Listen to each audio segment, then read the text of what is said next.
The first time I saw him, I thought I was dreaming. He was standing at the end of my bed, perfectly still, like he'd been there for hours. My daughter called him her imaginary friend, but he wasn't looking at her. He was looking at me. And here's the question you need to answer before this ends. If an imaginary friend can touch your child's life, can it step into yours? Because by the end of this story, you'll understand why I stopped sleeping with my feet under the duvet, and why I still don't leave the bedroom door open. Tonight, I'm going to tell you exactly what happened in my house, night by night, when my kid's imaginary friend stopped being a cute phase. We'll go through the timeline, the witnesses, the details that can be checked. And we'll do it the right way.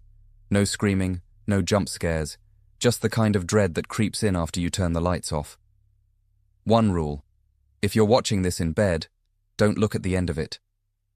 This happened in a normal house, not a mansion, not a ruin, a family place with scuffed skirting boards, laundry baskets, and a stair that always creaked on the third step. She told us she'd made a new friend, in her room. His name is Mr. Tall. She said, he's like a shadow, but he's wearing a face. At first we laughed. We did the normal parent thing. But that's not the worst part, because she didn't say he lived in her room. She said he lived in the hallway. Night one, nothing dramatic. Then she started doing something strange. Every night before bed, she'd line her stuffed animals up, facing the door. She said, so they can watch Mr. Tall walk past. Night three, my partner heard footsteps, in the hallway, slow, measured, like someone trying not to be heard. We checked. Nothing. No one. The next morning, our daughter said casually, Mr. Tall doesn't like Daddy checking the hallway. Was she making it up? Or was something watching us when we thought we were alone? Night 6. She refused to sleep. Just rigid. He's at the end of your bed. I said, no, he isn't. She didn't look at me. She looked past me, and she whispered, don't tell him no. Night 7. I woke up because the room felt occupied. I opened my eyes, and I didn't move. Because at the end of the bed, there was a shape, taller than the doorframe. Too tall to make sense. It wasn't a person. It wasn't a coat on a chair. It was darker than the dark, like the room had a hole in it. I told myself, sleep paralysis.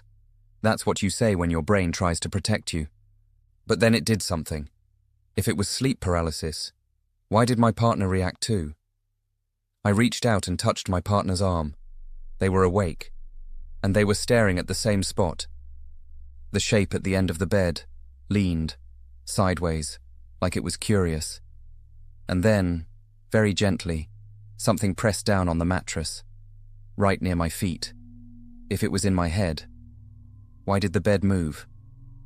I pulled my feet up without thinking, and the moment I did, our daughter's door creaked open. She said, Mr. Tall is checking you. She looked at the end of the bed.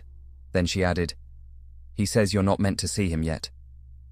Let's slow down and test explanations. Theory 1. Paranormal. In folklore, imaginary friends aren't always imaginary. Things that attach to places or to people. If it was something real, it wasn't playful. It was territorial. Theory 2. Psychological. Kids have vivid imaginations. They absorb stress. And adults misread shadows. We fill gaps. But here's the problem. That doesn't explain the mattress. Theory 3. Practical. Old houses shift. Footsteps, pipes, radiators.